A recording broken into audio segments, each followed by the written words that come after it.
right, it's time to do some work. Now that we have everything completely torn apart, almost, we're gonna rip this one apart and do what we said we were gonna do.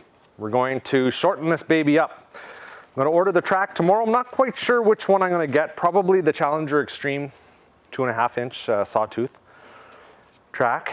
146 it's available in, so that's kind of the reason I'm leaning towards that one. We're gonna shorten the rails up. We're gonna keep this carbon fiber skid from Nextech, of course, because it's super awesome. Nothing really performs like that. And we're gonna do some more work to it as well. We took the wrap off it. I think we're gonna go kind of stealth mode. I have this Ian Hayden hood that we grabbed from them quite a few years ago. He was racing, I just walked right up and stole it. I'm just kidding.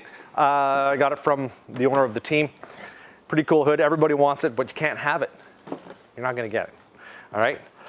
So we're gonna pull the pipe out, take the wrap off it, clean all that up, and do some general maintenance. This is gonna be a really fun sled. It already is, but it's a little too long. That's why we're doing the shortening of this whole thing. But you can come and see the cooler in here. Check it out.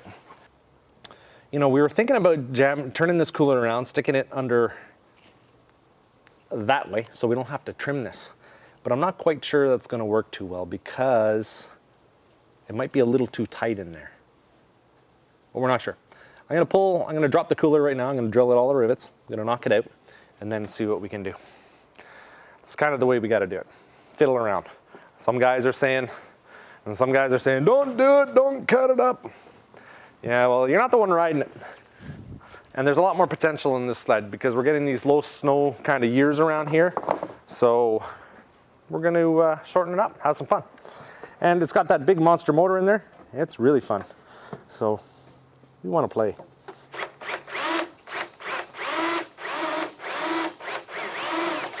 This is the Van Amberg tunnel. Now they, get out of there. So they make pretty much any kind of tunnel for any size of sled. You tell them if you want a 12-inch wide tunnel, they'll make it.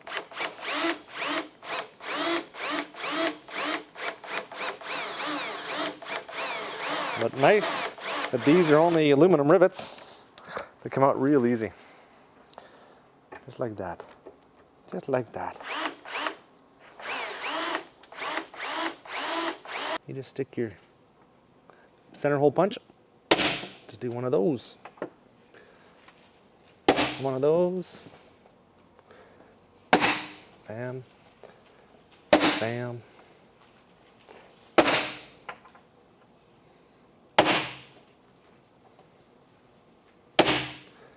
More. One more. That should do it. But usually the way it works is we get in here, we start drilling, and then it won't come apart, and then there's one left somewhere. I should have safety glasses on, but I don't. And through the magic of television, I now have safety glasses. Pretty cool, right? Now, you lose.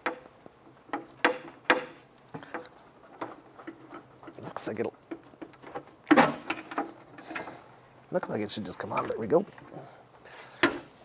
Whoa. There we go. That's a cooler. Oh, I'm gonna grab that.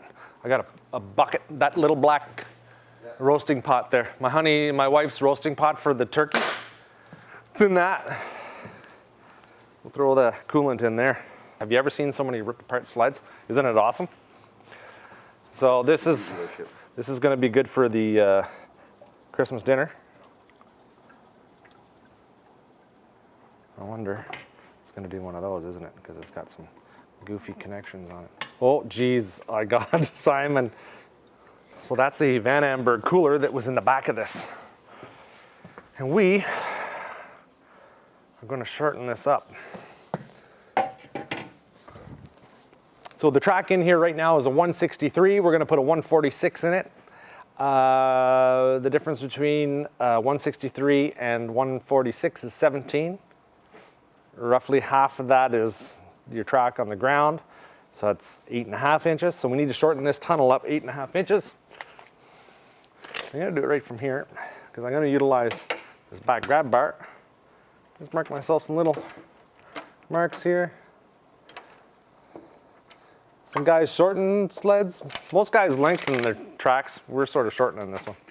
I don't know. How do we make, so if we cut this off here, and we cut this off here, we're gonna have to, destroy all this, obviously. Then we need to move that stuff ahead, bolt it in, but then we need to, maybe we can weld it from the other side.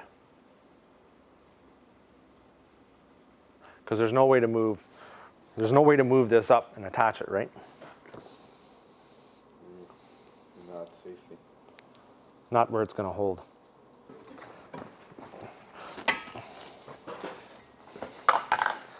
This is my awesome spring puller. I love this spring puller.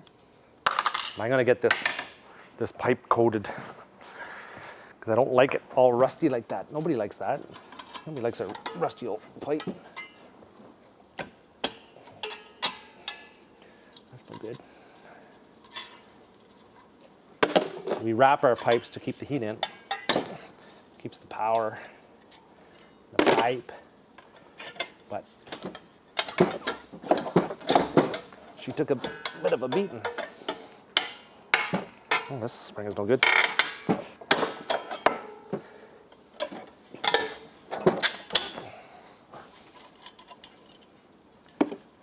That spring has been sprung.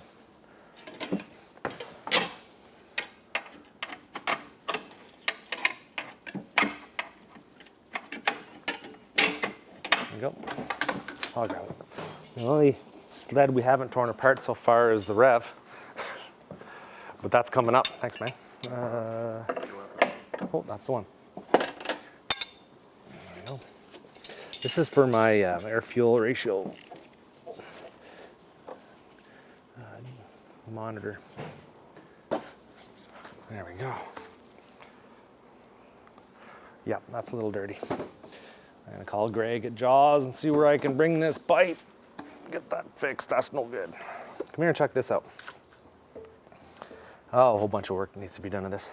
So we constantly destroy recoils in this machine. And I think it's because there's movement in this. And the movement comes from the housing that's right back here. Are you able to see that, Simon? I don't know if my hand's on it. But it's not like part of the casting of the crankcase. Yeah, it's just plastic. So I think some of the, over the years, in and out, it's been coming off and going on quite a bit. I think that it's sort of loose. So as we're pulling that machine over, it's just sort of tweaking that plastic and it goes a little bit sideways and then it smashes that recoil apart. And I'm tired of that recoil, man. I'm hating these things. We've busted every kind there is. Yeah, so I'm gonna pull that off and put a new housing on that. And that holds your pickups and it covers your stator and your rotor inside there. That's it. Maintenance. Maintenance for the IQR 860. Got to put our new primary on. It should be good to go. Now I'm not quite sure what else we're going to have to do to it, going from a 163 to a 146. Might have to make some clutching changes, but I don't know, we'll blow that bridge up when we get to it. And I think that's it for now.